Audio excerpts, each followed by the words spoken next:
There are towns where silence is earned through time, and there are others where silence feels imposed, heavy, as if a voice were taken away. In the hills of southwestern Turkey, a short distance from the coast, lies such a place, Kayaköy. Today it is called a ghost village, its stone houses empty, and its streets walked mostly by visitors. But its silence is not born of myth.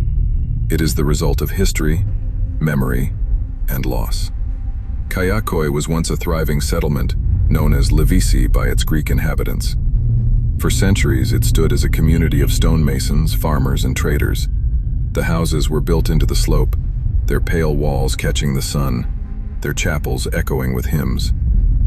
Ottoman records show that Greeks and Turks lived side by side in this region, connected through trade and shared land, though not always free of tension. The village changed forever in the early 20th century. The First World War brought hardship across the empire, and with its end came the Greco-Turkish War, 1919 to 1922. When the conflict ended, Greece and the newly formed Republic of Turkey signed the Population Exchange Agreement of 1923. Under its terms, Christians in Turkey were sent to Greece, and Muslims in Greece were sent to Turkey. It was the largest state-mandated exchange of its time, displacing more than 1 million people. For the people of Levisi, this meant exile.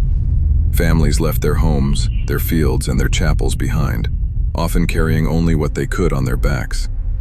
Their Turkish Muslim counterparts, meant to take their place, rarely settled in Kayaköy. The land was unfamiliar, the village perched on steep hills, the houses foreign in style. And so the stone homes stood empty.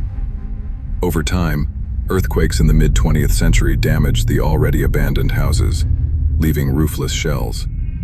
Today, the village consists of hundreds of such ruins, stone walls without inhabitants, chapels with broken arches, narrow streets lined with silence. Kayaköy has not been entirely forgotten. It is preserved as a museum village, a place where visitors can walk through the ruins and sense the weight of history. Artists and writers have drawn inspiration from its emptiness.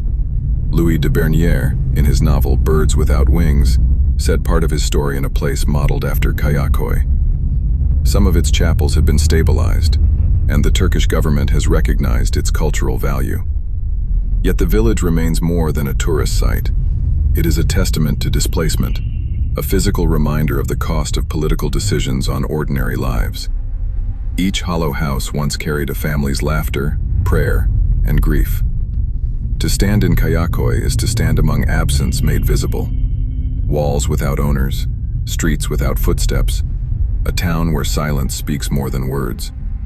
And so Kayaköy endures, not as a ruin of stone alone, but as a witness. Its silence is not natural but inherited, the echo of a time when neighbors were told to leave their homes behind and never return. The stones remain, but the voices are gone. And in that absence, the village asks all who walk its paths a question too large to answer. What becomes of a home when those who loved it are taken away?